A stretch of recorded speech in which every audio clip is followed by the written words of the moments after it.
Assalamualaikum warahmatullahi wabarakatuh.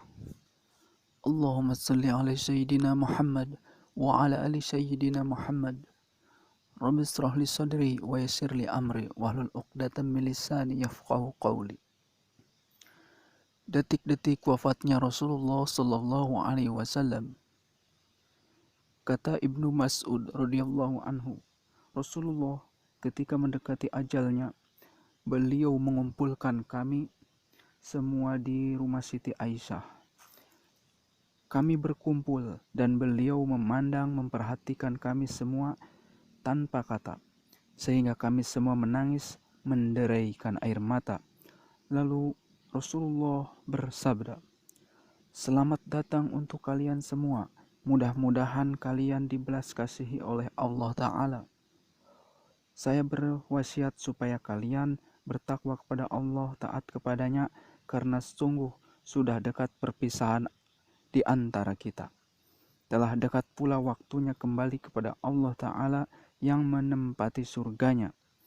Kalau sudah datang ajalku, maka supaya Ali yang memandikan aku, Fudail bin Abbas yang menuangkan air, dan Utsman bin Zaid membantu mereka berdua.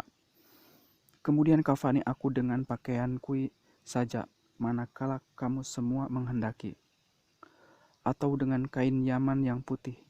Ketika kalian sedang memandikan aku, letakkan aku di atas tempat tidurku di rumahku ini, yang dekat dengan liang kuburku nanti. Setelah itu kalian keluar sejenak meninggalkan aku.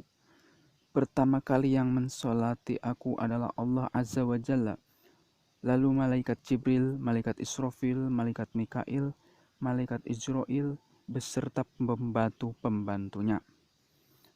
Kemudian dilanjutkan oleh para malaikat semua. Sehabis itu kalian masuklah dengan berkelompok-kelompok dan lakukan sholat untukku.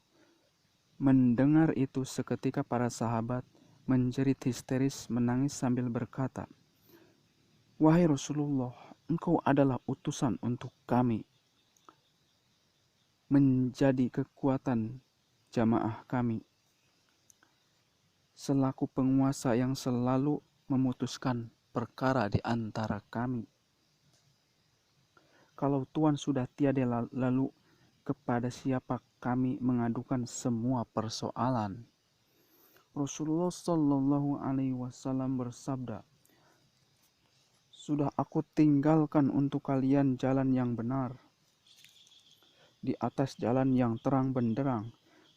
Juga aku tinggalkan dua penasehat, yang satu pandai bicara dan yang satu pendiam. Nasihat yang pandai bicara yakni Al-Quran, dan yang diam saja ialah kematian. Manakala persoalan yang sulit bagi kalian, maka kembalikanlah kepada Al-Quran dan sunnahku. Dan andaikan hati keras seperti batu, maka lembutkanlah dia dengan mengingat mati." Sehabis berwasiat demikian, Rasulullah Shallallahu Alaihi Wasallam jatuh sakit tepat bulan Safar selama 18 hari. Para sahabat sering menjenguknya, dan penyakit yang diderita sejak pertama sakit sampai akhir hayatnya hanya pusing kepala. Rasulullah terutus hari Senin, pun pula meninggal pada hari Senin. Tepat hari Senin sakit Rasulullah semakin parah, dan sewaktu Bilal azan subuh, Bilal selesai azan kemudian berkemas-kemas dengan segera datang menghampiri pintu Rasulullah seraya mengucapkan salam, "Assalamu alayka ya Rasul." Dari dalam Fatimah putri Rasulullah menjawab, "Salam Bilal." Kemudian Fatimah berkata kepadanya, Rasulullah tengah sibuk dengan dirinya. Bilal pun kembali ke masjid tanpa memikirkan dan memahami ucapan Fatimah. Tatkala subuh semakin terang, Rasulullah belum juga datang. Kembali Bilal menghampiri pintu Rasulullah dan mengucapkan salam seperti tadi. Rasulullah mendengar suara Bilal. Bilal dipanggil menghadap. Kemudian Rasulullah bersabda, "Masuklah wahai Bilal, sesungguhnya keadaanku sangat sibuk mengurusi diriku sendiri. Di mana penyakitku rasanya semakin bertambah berat, maka suruhlah Abu Bakar agar menjadi imam sholat berjamaah dengan orang-orang yang hadir." Kemudian keluar seraya menangis dengan telapak tangan diletakkan di atas kepala sambil berkata, "Wahai nasib, susah sungguh, putus harapan, telah putus hilang sasaran tujuan. Andaikan ibuku tidak melahirkan aku." Bilal pun terus memasuki masjid sambil berkata, "Wahai Abu Bakar, sesungguhnya engkau diperintahkan Rasulullah menjadi imam sholat berjamaah dengan yang hadir karena beliau sibuk mengurusi dirinya sendiri yang dalam keadaan sakit."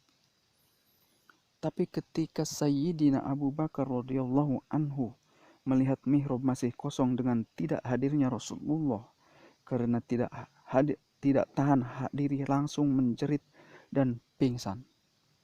Spontan ributlah kaum muslimin yang ada, sampai-sampai Rasulullah mendengar keributan itu. "Ya Fatimah, ada apakah dengan jeritan itu dan kenapa di sana ribut-ribut?"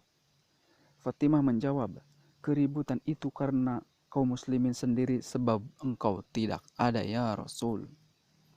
Maka saat itu Rasulullah memanggil Ali dan Fudail bin Abbas, kemudian beliau bersandar di papah keduanya masuk masjid, lalu sholat bersama-sama mereka 2 rakaat fajar pada hari Senin itu. Ba'da sholat kemudian beliau menghadap ke belakang kepada mereka dan bersabda, "Wahai kaum muslimin, kalian itu masih dalam pemeliharaan dan pertolongan Allah Ta'ala. Untuk itu bertakwalah kepada Allah dan taati Dia. Sesungguhnya saya ini akan meninggalkan dunia dan hari ini adalah hari pertamaku di akhirat dan hari terakhirku di dunia." Kemudian beliau bangkit dan pulang ke rumahnya.